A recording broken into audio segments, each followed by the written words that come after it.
second thing that causes cells to atrophy is the loss of energy through what we call innervation. Innervation. What is innervation? Innervation is when every day you're demanding more energy than you're putting back in. So what happens is most people live in a stressed life. It's not physical stress for most people. They call it physical stress. Physical stress was when you used to be out in the jungle trying to chase down something that you were hunting and you could get killed yourself. Physical stress, most people don't do in society anymore. Physical work. Most people, it's psychological stress. All day long, they're racing. They're making their whole bloodstream go crazy, working overtime, releasing all these chemicals in the body that don't support the body, and it's all triggered by an undisciplined mind. That's why one of the principles we're going to talk today about is how to direct your own mind to be healthy as well. You can't leave that out. So people have all this stress, and what happens is you get all the stress in your body, and sure enough, you use nerve energy. And then pretty soon, you try and go to sleep, and most of you have eaten in a way where while you're sleeping, you're not resting. Your body's working trying to break down all the junk you put in there. So you wake up in the morning tired. Why are you tired? Because your body did not rest. You slept, but your body didn't rest. So there's no buildup of nerve energy. You've been depleting it. You do this day after day after day. You get to a place that most of us call lowered resistance. What it really is a state of innervation, lowered nerve energy, because the demands have been so high and the chance to fulfill or rest has been so low. Third, diminished blood supply. Why would diminished blood supply cause cells to become weaker? Anybody know? That's right, less oxygen. You're going to learn today that if you will train in a very gentle, comfortable, aerobic fashion, where you can exercise and keep carrying on a conversation, no pain whatsoever, that just by doing that for a period for most of you of anywhere from 6 weeks to 2.5 months, you can increase your blood supply massively, most people by 20 to 25%.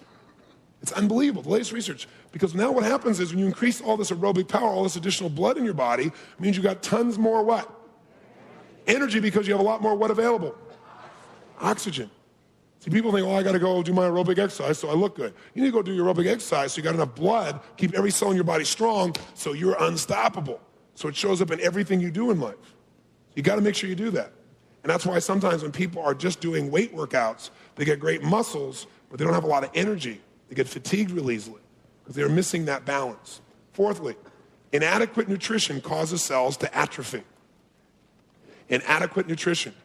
If you don't have the nutrients, the body does not have the energy to create the right ATP and to create the energy that you need. 5, loss of endocrine stimulation. Loss of endocrine stimulation. What that means is through time, people go through various emotional stages in their life. Sometimes what happens is to avoid pain, we literally shut ourselves down emotionally. To do that, we literally shut down the flow of certain chemicals in our body. Those chemicals are critical for the lifeblood of various cells.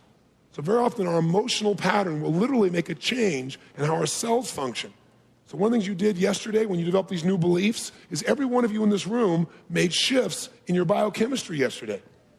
In fact, you live by those beliefs and you let go of some of those fears, it changes the endocrine stimulation in your body, and you'll find that you're going to have a different flow of energy. That's why I said when you eliminate fear for people, the amazing shifts in their energy that occur. And lastly, and this all comes, by the way, from a book I'll give you, which is The Basis of Disease, and that is aging, he said. But as I went through his notes, he said aging is the process, as described it, of the accumulation of toxins in the system, so that what happens is cells become weaker and weaker, and it usually accumulates more and more through time. Because most people do not do things to detoxify or cleanse their system. They just keep doing the same thing day after day. So that's really what makes a cell weak. So then the big question is, what causes disease? Now we've been taught for a long time that the cause of disease was germs. But the reality is, anybody who really is studying disease today on a large scale, in fact, I'll give you the answer to why you want to give up this germ theory. Here it is right here. This is called Robbins' pathological basis of disease. No relation. This Robbins is from Harvard. And so what's interesting is this is the current textbook used at Harvard and used at many medical schools around the United States. Remember what I told you about the half-life of medical education being 4 years? Right? I'll give you an idea. Here is, I'm going to just read you something.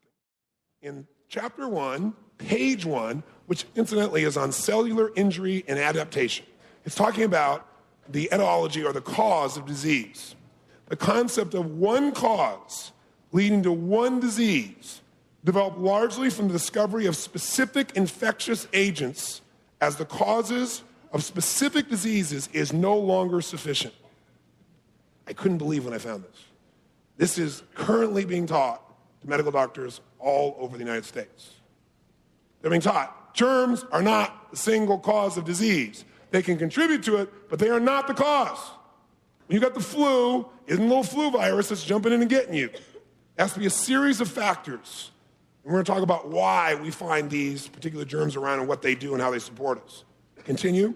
Although it's true that there would be no malaria without malarial parasites, or no tuberculosis without tubercle bacilli, and no gout without a derangement in the urate metabolism, underline this, not all individuals infected with these organisms or born with this metabolic abnormality develop the disease.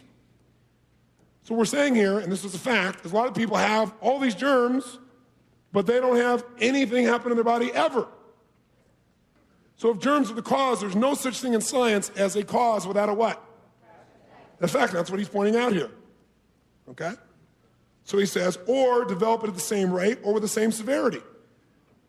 This is not Tony Robbins, this is the man from Harvard telling you this is the basis of all disease. And yet, when you open your newspaper and we get here near January 1, I guarantee you're going to be hearing about that flu bug coming to get you again. Yep, it's coming. It's going to get you. Has nothing to do with your lifestyle. It's that bug going to get you. Because then if it's your lifestyle, then you might have to be responsible or something. And plus, we can't sell you anything if it's your lifestyle and it's you. In fact, you might even not buy some of the things we have, if that were true. So we got to make sure that you continue to be fragile and know that it's not you, it's just these bugs getting you, which we're going to approach. Here's the cause of disease. Health is what? Health is what? So the cause of disease is a lack of energy, which we really call disease is due to a deficiency of force. That's according to Dr. Isaac Jennings. Disease is due to a deficiency of force. Deficiency of force. Now, what does that mean? Well, I'll give you an example. Dr. Isaac Jennings is a very famous allopathic medical doctor in the late 1800s, early 1900s. And Isaac Jennings, one day, just doing his normal allopathic medicine, he'd been working for 15 years as a traditional doctor, medical doctor. He started having some challenges in his city where they were unable to get some drugs to treat people with. There was a shortage. So people came to see him and they were completely freaked out. So what he did was, he didn't treat them because there was nothing there. And he said, you know what I'd rather you do? Go home and rest, drink lots of fluids, the kind of stuff most people tell you to do after you've had the flu shot and you still get the flu, what you should do, right? And so sure enough, these people got well without any treatment, which just fried his brain because it broke his what? And it caused him to question some of his what? And all of a sudden he wasn't so certain about the cause of disease, even though he'd gone through the traditional medical education, which, by the way, you talk about having compassion for a doctor, go watch what a doctor has to go through to make it through medical school. You talk about a dehumanizing process. Unbelievable what these people go through. First of all, just to get into medical school, you got to be a genius, right? And you learn from day one, you can never be wrong, because if you are, you're out. And medical school is the process of not only physically destroying somebody, because you give them more physical work than they can possibly do. Many doctors have to use all kinds of stimulants to stay up just to study. So they already learn to become dependent on chemicals. But in addition to this, they're constantly trying to push you over the edge. And the reason they're doing that is because they're afraid in real life, in life and death situations, you're going to fall out. So they want to make you fall out still in medical school. So it is a totally abusive, destructive, dehumanizing process where doctors have zero time to stop and say, does this make sense to me? They have to know the answer they're being taught and be able to give it immediately or they're gone. All out of their desire to help other people, right? Unbelievable what they're put through. And then they learn, boy, you better be right. Then they go to the residency and boy, you better be right. So their whole life better be right, because not being right means the end. And then we expect them to be right always and not to be a human. It's pretty crazy. So this man fortunately got out of all that conditioning, and what he began to do was ask new what? And we guess questions. And that produced even more doubt and gave him a break in his pattern to look at other possibilities. So what he began to do is an experiment. He decided that he was going to start treating people and just see what would happen with only two things: colored water and bread pills, which are called what? Placebos. Now, most of you know that placebos absolutely change people. In fact, any disease known to man currently today, when they do a test, a certain percentage of them will use a placebo, no drugs, and people get well no matter what. And it varies based upon which study you read, but it's usually anywhere from 25% to 30%, just by a placebo, meaning they don't even get the person to change their habits or anything else. Just the belief that they're going to get better. Their mind giving the direction. 25%, 30% on average. In virtually any disease you can imagine. What he found was something really amazing. He added to placebo some instructions about lifestyle. Just told them some things to do that would allow them to build up their nerve energy, because what he began to see is these people are just run down. And so now when they're run down state, of course, all the things in the world that normally there to support you, to eliminate waste like germs, now they start to build up and take over because the natural process of the body is so weakened. So he'd give them this stuff, and they'd say, no, I want you to rest, I want you to drink these fluids, I want you to go out and do a little movement. He'd give them this exercise. And he documented every single case for 20 years. He treated everything from polio to smallpox to the flu, never once using a drug for any one patient in 20 years, and kept track of the results. He kept track of his results compared to everybody else in the county in which he lived, how often his patients even came back to see him, how often it took for them to make it through the disease. Documented it and wanted to have his life's work, which he called the no medicine approach to medicine. He thought for sure he would win the Nobel Prize. What do you think happened when he came out with this study? He was viciously attacked by the traditional medical approach. And he was also attacked very intensely, as you might guess. By the way, he developed many other doctors who agreed with him and did many studies over the next 10 or 20 years, and they created something called the Natural Hygiene Society, which exists to this day. Natural hygiene is a philosophy of health. Most of what I'm going to talk to you about today, in terms of what to do to make things better, really comes from the concepts of natural hygiene. And people throughout human history obviously didn't call it natural hygiene, but practiced the same fundamental principles. And the problem is, at the same time he was doing this company called organization called the AMA was being formed, and there was a difference in funding, because one had something called drug companies. And a certain amount of funding certainly makes a little bit of a difference in how much influence you have in society. And so the bottom line is that AMA became stronger and he became weaker, and he was actually attacked even by his own patients. He was sued by several people because they came at him saying, you told us you were giving drugs, we paid for real drugs, and you gave us this, even though he showed them that they got well faster than people traditionally did. Because people have a mindset. Anyway, he was a genius. And his work really unleashed a lot of people over the last 100 years or so. But he's the one who said disease is due to a deficiency of force, because here's what's happening. You work hard, you play hard, you overeat, you exert yourself, you put out all this nerve energy. Now you have a lowered level of energy called innervation. When the body has a lowered level of energy, let me tell you the first thing that happens. It doesn't have energy to make everything in your body work. So what does it got to constantly make work? Your heart, your blood flow, what else? Your brain, right? All the basic process of biochemistry. So you know what your body does? As soon as it has lowered levels of energy, the first thing that shuts off is the process of elimination. That's right. How many of you ever found this? You're like really, really burnt out and tired, and elimination is not happening quite as often. Can we talk here? Say aye. So what happens is you no longer eliminate. It may not be that you're not eliminating at all, but you're not eliminating as rapidly as you're building the waste up. Does that make sense? And remember, every moment of your life, even if you're not putting poison in your body, the process of metabolism is cells are dying. The body knows how to get rid of it. What are the 4 avenues of elimination that are available to the body? They're here at the bottom. 4 avenues of elimination. How do you eliminate poisons? How does your body do it when it's got toxins? Number 1 is the skin. The skin. Why is the skin number 1? It's the largest eliminative organ you have in your body. When you got poisons in the air, boy, it pushes out the skin as fast as it can, get it out of the bloodstream, get it out of the system as fast as it can. And we have all kinds of names depending upon which part of the skin it comes out and what shape it takes on. But it's basically the body getting rid of toxins, eliminating through the skin. Second area is the lungs and respiratory tract. So you spit up this phlegm, you cough. These are ways for your body to get rid of toxins. Third, the third is the bowels, the colon, right?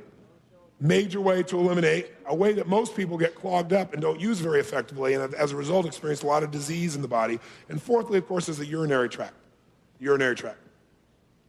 So what we've got to be able to see is, just by being innervated alone, Our nerve energy drops, the toxins start building up. As they build up in the body's bloodstream, there gets a point where we hit what we call threshold. It's like if I took a glass here and I start pouring in it toxins, pour, there's a threshold level where what will happen? It'll overflow. And when it overflows in you, you call it dis-ease.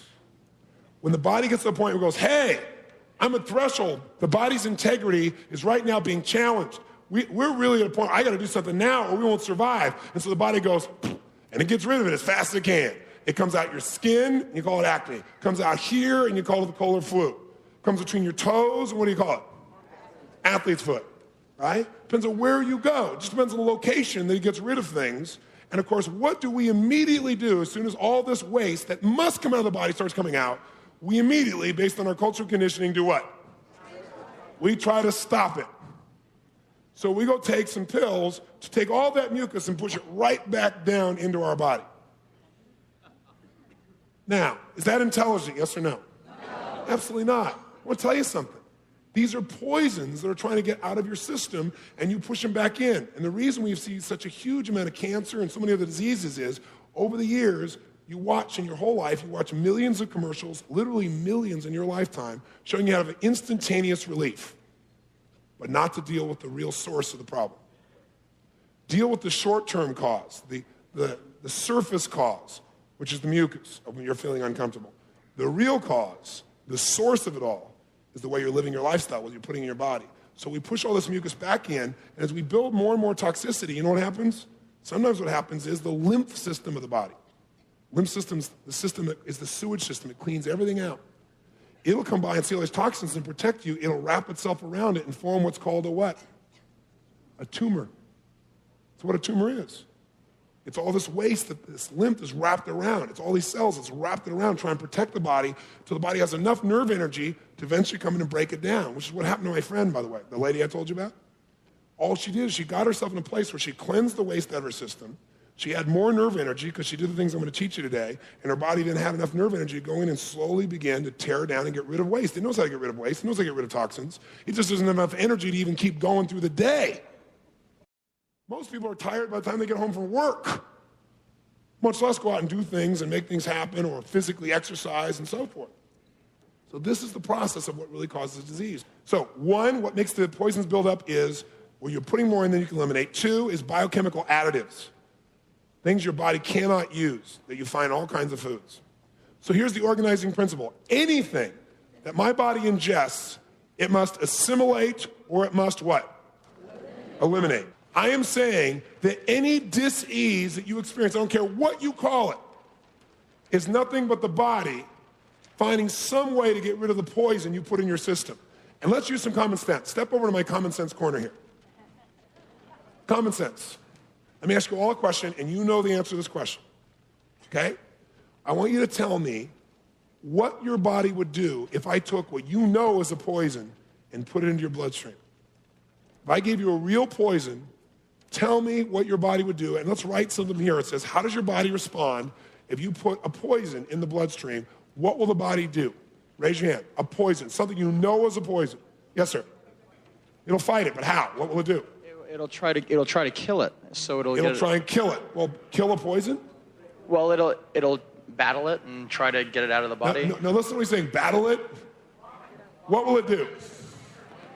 What will it do? If it's a poison, there's nothing to kill. It's a poison. Oh, okay. So it's a poison. It'll try and bring it out of the body, maybe through throwing up. Okay. So one of the things the body will do, write it down. One of the things the body does when you give it a poison is it'll throw up. Why? Because it's trying to preserve the integrity of the body. So it uses the elimination channel that we talked about and gets it out. Because the body's at threshold, says, I'm going to have major problems or die if we don't handle this. Somebody else, what would you do what would your body do if it gets a poison? Yes, sir. Fever. A fever. Now, why do you get a fever when you get a poison in your body? Your body gears up. There's a poison here, so your body speeds up. Try and deal with it. As your body speeds up, it heats up. You want to know what a fever is? Try this. Go to your car, put one foot on your brake and the other foot all the way down the accelerator and hold it there for a couple hours like that. And you'll get a fever in your car. Okay? That's what happens. You're making this huge demand on the body, but at the same time, you don't have enough nerve energy to deal with it. So what happens, these two forces hit, you got it. And also when you have a fever, often you sweat. Is sweat a way for the body to get rid of poisons, yes or no? Yes. And people who are really toxic usually have night sweats, something you might want to remember later on, right? People who are really toxic have night sweats. Yes? It would possibly try to isolate it, keep it from getting around into the other parts of the body, put mucus around it and so forth. Put mucus around it or lymph around it, okay? Somebody else tell me, what happens if you were given a poison? What would your body do? Yes? Your body would eliminate. How? Diarrhea. Diarrhea, the big D. Diarrhea, the body goes, I got to get this out of here. And I got to get it out fast. That's what diarrhea is. What else? Gas, very good. Flatulence, a way that you get rid of poison, toxin, yes. Affect like your mind and how you feel, whether it's like through a headache or dizziness or your Would a poison give you a headache, yes or no? Why do you get a headache? Because what's happened is the bioelectrical field and the oxygen level have been interrupted by these chemicals that are in your body. That's what gives you a headache. So you get a poison, you're going to get headaches, no question. Or some actual poisons or toxins, they'll actually affect the nervous system. You could pass out. Why would you pass out? Knocks out certain bioelectrical fields, and the body is in a total survival mechanism that says, we got to take every ounce of energy the body owns and figure out how to survive right now, how to get rid of this poison. So it literally knocks you out so it has every ounce of energy it can. That's what happens when you give someone a poison. Okay, they faint. Yes, what else? Yes. Acne or fever blisters? Acne or fever blisters. All of a sudden, it's got all this poison, it's killing cells, and your face is one of the large lunatic organs, boom, it's going to push it out. Now, I want to ask you a question. Look at all the things that we wrote down. Can we put those back up on the screen? Vomiting, fever, cramps, irritability, sweat, mucus, gas, the runs, dog breath, convulsions. I'll give you the other ones I wrote down here. Burping, blacking out, fainting, headaches, phlegm, joint pain from the poison in there, low energy, fatigue, inability to sleep, heart increase or heart decreases, kidneys that won't urinate, irritation to any of the cells in the body, perspiration. Let me ask you a very important question, and please listen right now. Think. Tell me any disease known to man that does not have these as the same symptoms. Tell me any disease. I'm saying to you, this is what your body, you told me, this is what your body will do if you give it a poison. And I said to you earlier, all disease is your body trying to eliminate poisons. And you said to me, if you poison my body, here's what my body will do to get rid of it. So now I'm saying to you, great, let's go to disease. Tell me any disease known to man that does not have these symptoms. My point is this, put in your notes this. When you have all of this energy in your body and you put all this poison in, the body can deal with a lot, but there's a point where it's threatening the quality of your life or survival. And at that point, the body jumps to your aid and says, we're going to eject this stuff by any orifice we can find. We're going to dilute this in any way I can, retain water, get rid of it, do whatever I can. I'm going to create diarrhea. This poison is out of here. In other words, disease is the cure. You get that? Disease is the cure. And what most of us do, as soon as we start experiencing symptoms, is we try to jam that crap back into us, and we wonder why we don't have a quality of life long term. How many get this? Say aye if you really get this. It is the cure. You don't go, I caught a cold. You didn't catch a cold. You created a cold by your lifestyle. You've built up more poison. It's gotten to the point where your body had to get rid of it. Don't stop it. Let it flow. Augment it. Drink more fluid so the body can dilute it and get it out faster. Get some rest. The body has more nerve energy and get it over it quicker. Don't stick something in there that's a virulent poison the body's got to deal with so it doesn't have any energy to get rid of the phlegm anymore. Don't dry up your nasal passageways and then wonder why you have problems later on breathing. Think about it. So in your notes, put down, disease is the cure. And a vital understanding of anything in life, this is what has made me effective in helping people emotionally, is this. The cause of my pain is rarely the source of my pain. See, most of us think as the cause is what creates things. The cause is the level that people see. The source, that's where it all happens. That's what creates the problems or the good things in your life. So we got to deal with the source. And if we deal with the source, things change. Now here's what's interesting. We've been taught it's all germs. But now we go and we say, nope. According to the medical profession, it's not germs. What do germs do? Does anybody know? Why do we have germs? Are they important? We could not survive on the planet without them. Germs are scavengers. What germs do is wherever there is weakness, wherever there is waste, Germs take down waste and break it down so now it can be absorbed into the environment. You will find germs any place you find a tremendous amount of waste, period. I'll tell you, where do we get our whole theory about germs? Who gave it to us? What's his name? Louis Pasteur. Before Louis came along, what was the cause of disease? I read it to you earlier. What was it? Evil spirits. You were sinning, right? Those kinds of things. God had done it to you. So Louis came along and he discovered these wonderful organisms through his microscope called germs. He started noticing all these different biological forms. He identified them. And he noticed that when people were sick, that there were these germs there. And he went, there's the cause. We've never been able to see it before. And everybody went, wow, what a discovery. And from then on, everybody operated from that presupposition. And I'll give you a good way to understand this, a simple way. About 12 years ago, I went to New York City for one of the first times I ever went there. And I got there, and it was during the trash strike. Anybody remember this? Maybe some of you out there in New York will remember this. In Spring Valley, if you went into Manhattan, I'm sure you remember it. Because it went on, I don't know how long it had been on when I got there, but on the streets everywhere, there was trash almost as high as people. It was unbelievably gross. The smell was foul. It was horrible. And there was an unbelievable breakout of rats everywhere in the city. It was a bad time to be in Manhattan. But you know what's interesting? How intelligent would it be for me to come by in New York and go, oh my God, look at all the trash these rats brought here. You go, Robbins, you must be new. No, you see, we brought the trash here, and that's what brought the rats, because they feed on the trash. And I go, oh, really? That's an amazing concept. Equally, it would be stupid to take someone who's died, open up their body, find all these germs, and go, look, those rats, that's what killed the person.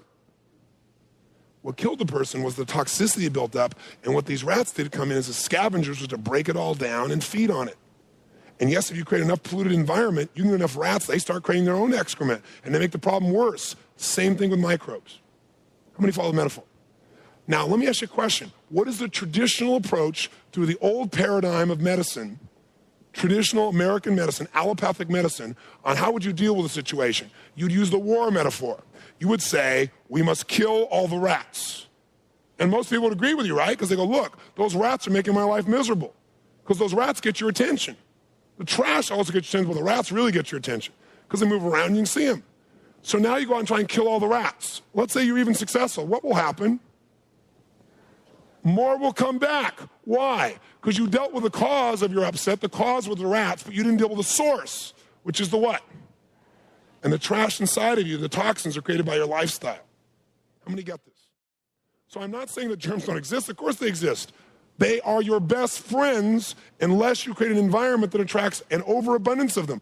Now, I'll give you the scientific basis of this also, if you'd like. Turn the page. You'll see over here, by the way, on page 13, a little reminder. It says the germ theory is based on the study of interim causes of illness. Circle the word interim. It's the short term. It's right up front. Rather than the source that initiates the illness. So we want to find out the real source of illness. And so if you'll notice down here, if you'll just turn the page, let's pop on the next page. It says traditional medicine has looked for a specific germ or microbe as the cause of disease. Germs, viruses, and the terrain, the level of toxicity found in the body, are all cofactors in the manifestation of disease. In other words, I'm not saying to you that these germs don't play a role in having you have dis-ease in the body. They do, but they can't do it on their own. You have to create an environment where they multiply in an imbalanced way, where your body now no longer has the strength to deal with it. Turn to page 80, let's see where it is, 81, and I'll give you Koch's postulates, and those who are doctors in the room will tell you, in medical training, this man created basically the scientific basis for evaluating causation and disease. And Koch's postulates make it really clear why germs are not the cause of disease, and again, why Robbins and all these other people that are writing these textbooks now, the modern textbook, no longer say germs are the single cause of disease. Here's what he says. Number one, if a germ causes disease, then in any germ causes disease, definite, specific, and unique germs must, one, be found in every case of the disease. Are the germs that are supposed to cause a disease always found when the disease is present, yes or no? So here's a question. Can you have an effect without a cause? No, that's why one scientific reason why germs are not the cause of disease. Two, they must never be found apart from the disease. Is that true? No, right now you have streptococcus germs inside of you. You have pneumocystis germs. AIDS, most of the AIDS patients in the early days were all basically, they had pneumonia. Pneumocystis was the basis of it. You have pneumocystis in you right now. Tons of it. But you don't have pneumonia. So how could that be? Because it's not the cause of disease. You can't have a situation where you have the cause and not have the effect. Just like you can't have the effect without the cause and say that they relate scientifically. They don't. For germs to be the cause of disease, they must be capable of culture outside the body. Never has a culture been made with normal, healthy, living tissue. Medical theory declares that germs attack and destroy healthy tissue within the body. However, no germ has ever been known to multiply in normal tissues or normal secretions in the laboratory. Germs are seen in association with disease only in that they are feeding on decay. Until it can be demonstrated that germs have an affinity for normal, healthy tissue, the germ theory remains unsupportable. Specifically, when they grow germs in the laboratory, they do it in meat broth, in chicken broth, and all kinds of rotten eggs. They use substances that are of decay. If your body is healthy, it is not decaying inside. Because the only way to get germs to grow is to give them something that gives them life, which is decay. Germs are designed to take decay, break it down, because if it wasn't for germs, we'd all be this high in waste on the planet Earth. They're what break it down for us. So they're not the cause. And lastly, if germs cause disease, then it must be capable of producing by injection the same disease that's undergone by the body from which they were taken. So in other words, if I take out this cause out of your body that's creating pneumonia in you, and we put it in me, then it should create pneumonia in me. Is that how it works, yes or no? No. Now, how can you say that's the cause and only works in you and doesn't work in me? Step into my common sense corner, and let's think for a moment. When is the flu season? That's right. It's right around January 1. In fact, you can chart it year by year. It's within the first week, the last week of December, first week of January, like clockwork, decade after decade. So it obviously is a bug that likes the winter and probably sleeps in the summer. Okay? Now, we are taught that this is created by a whole variety of strains of these bugs that come after us. And what's really interesting about this is these bugs always come at us only at this time of year. They attack viciously, and they affect us. Now, what are the symptoms of the flu? Fever, diarrhea, sweats, fatigue, lymph nodes enlarging. What do your lymph nodes do? They strain the toxicity from your body. And if I overuse a muscle, what does it do? If I demand more from a muscle, it gets what? Bigger, it swells up, right? So this is the basic fundamentals of what the flu is. Now, let's pretend just for a moment that we didn't have a traditional education and we actually had common sense. Let's pretend. And we wanted to see why is it that so many people suddenly are coughing and sneezing and got all this excess phlegm and got diarrhea and feel tired right around January 1. Let's just try and use a little common sense just for a moment. Let's see if there's anything that might relate to that. How many of you remember where you were last Thanksgiving? Come on, how many remember? Say aye. Where were you? How many were at a large meal on that day? Can I see your hands? Now, what happens at this meal? Everybody comes together to see their family. They're happy about that. And as they arrive together to be with the family, have this feast. And of course, everybody wanting to be healthy, they organize the meal in an appropriate way to make sure they have plenty of oxygen and nerve energy as a result of this meal. Is that true? Yes or no? No. In my family, man, didn't matter how hard things were, how tough things were. My dad, my mom always found a way, and we had the turkey, this big mother of a turkey. We ate bologna sandwiches most days, but we had a turkey on Thanksgiving, right? And sure enough, we had ham too. Turkey and ham. Two big toxic things that jam into our body, right? And then we didn't stop there. We had lots of mashed potatoes and lots of meat gravy, right? And made sure we had some of that Malinsa and some of that token vegetable on the side, stuffing, all these things. And what did you do? You probably sat down and said, I'd like an appropriate amount of food in order to really maintain the vitality of my life. Is that what you did? Yes or no? No, what did you do? You pigged out, didn't you? And by the way, I ate so much in those days, man, I ate so much, my stomach was swollen, right? And then what'd you do? Then you barely could make it away from the table, right? And you struggled to get to a chair, right? And you got to the chair and somebody said, pumpkin pie? And you went, okay.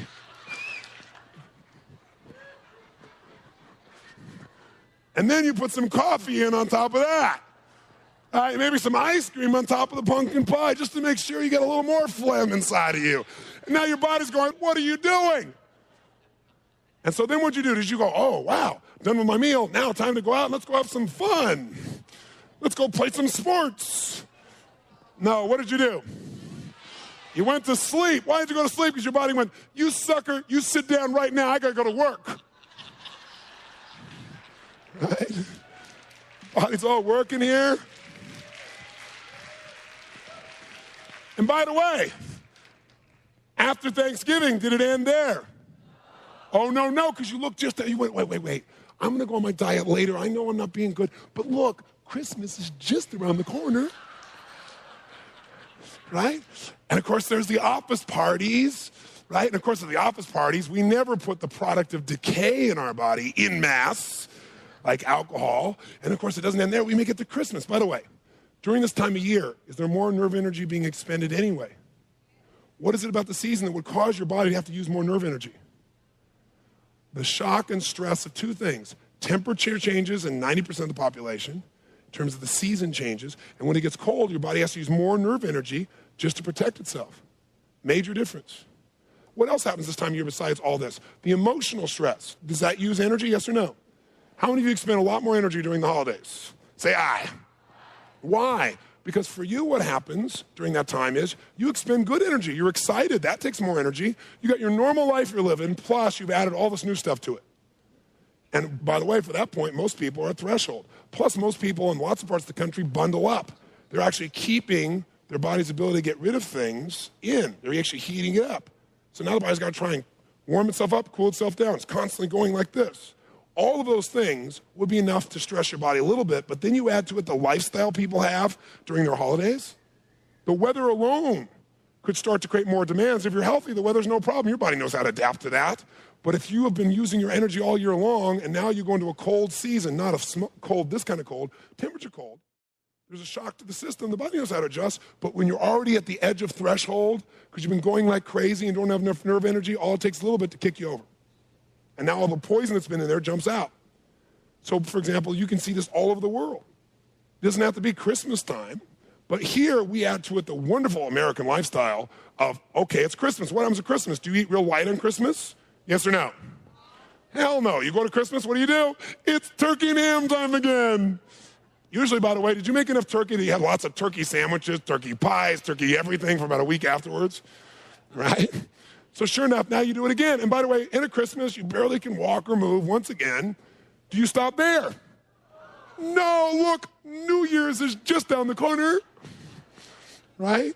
And on New Year's Eve, in order to start your New Year right, what do? You think, I want to be so conscious in this new year. You probably sit down and set all your goals, right? Do a whole goal-setting workshop that night. What do you usually do on New Year's? You drink alcohol, the product of decay. There are only a few things the body cannot use at all that are total poisons. Alcohol is one of them. Alcohol instantly, the minute you put it in your bloodstream, it goes right through your tongue before you even swallow. It goes right in your bloodstream, unfiltered. It radically destroys the oxygen level in your brain. A sip of alcohol, and you've destroyed brain cells instantaneously. I'll show you the research. I'm not making this up. Instantaneously. Right? But you don't just take a little sip. It's time to celebrate the coming of a new year in a peak state. So now you drink and you wake up next morning, oh my God, you feel sick, and maybe you vomit and you worship the porcelain god, right? And you got this fever, and you look on the paper and it goes, flu break all over the country. You go, that flu bug really got me, man. Now, if it happens the next day, most of you get it. But usually it doesn't happen the next day. It's within a couple of days or a week. And you've been feeling run down probably before that. And you get all this place. You go, oh, man, I can't believe it. And you know what's really interesting? It's always a special kind of flu bug. It's always a commie bug. Yeah, it's always a commie bug. It's the Beijing flu. It's the Russian flu. Yeah, it's always some commie bug coming over here to wreck our holidays. Tell you what, you want to have some fun? Let's read some real newspaper articles. These are real. U.S., quote, blame the what virus? Beijing, another commie out there. Another commie. Blame the Beijing virus for the aches and pains that deck the holidays. Welcome to 1994, now get right back into bed. If you're like thousands of others, you got more than you asked for during the season of giving. While you and your family gathered around the punch bowl, you shared more than good cheer. And now, because of that punch bowl, which didn't have any alcohol in it, and now you have aches and pains, chills, a sore throat, maybe even a queasy tummy. You have the flu. Check it out. It's rampant on the land, felling healthy men and women like oaks to the axe and leaving offices bereft of workers. Flu has been reported in 42 states. I can't imagine why. As widespread as Florida to Maine and Oregon and parts of a dozen other states, says the National Centers for Disease Control. Quote, it's a pretty good assumption that we're starting to peak right now, says Steve Jegler. Yes, because they can predict when it's going to happen each year based on lifestyle. He said Steve Jegler, who, by the way, is the brand name manager for Sucrets, whose parent company, Smith Klein Beecham, sponsors a weekly flu alert. What does Smith Klein Beecham make? I don't want you to believe in marketing or anything. Here's what I like. After polling 1,680 medical personnel in 70 regional markets, research projects that represent 107 million people, this is what they're claiming. This is the drug companies claiming. 43% of the U.S. population has flu symptoms right now. 43%.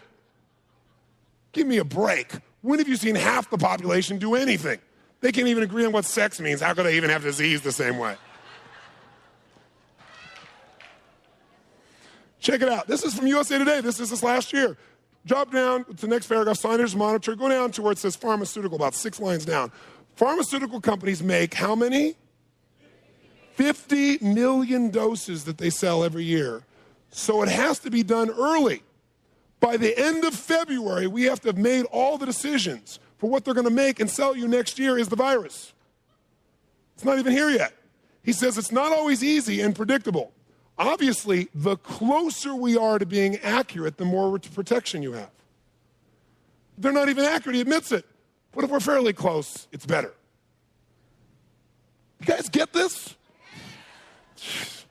Now, turn the page and look what the flu vaccine is. This is how you're going to protect yourself from these evil commie bugs. The flu vaccines are nurtured on what? Underline those 3 words. Decomposed proteins of animals, egg, or human origin. In addition, the following chemicals are used. Formaldehyde, which is used to embalm corpses. That's what you put in your body to protect yourself from the mucus that comes from the way you eat and live. Sodium phosphate, sodium chloride, sodium, I can't even pronounce it, right? And thimerosal, which is a mercury derivative. Mercury is a virulent poison.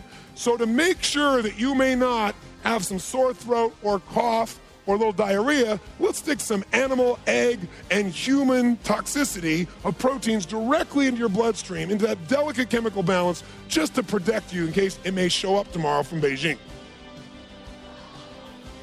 How many can see that flu is driven by lifestyle and that anything we find in your body is because you built the trash up and now it's feeding on it and multiplying? How many agree with that? Say aye.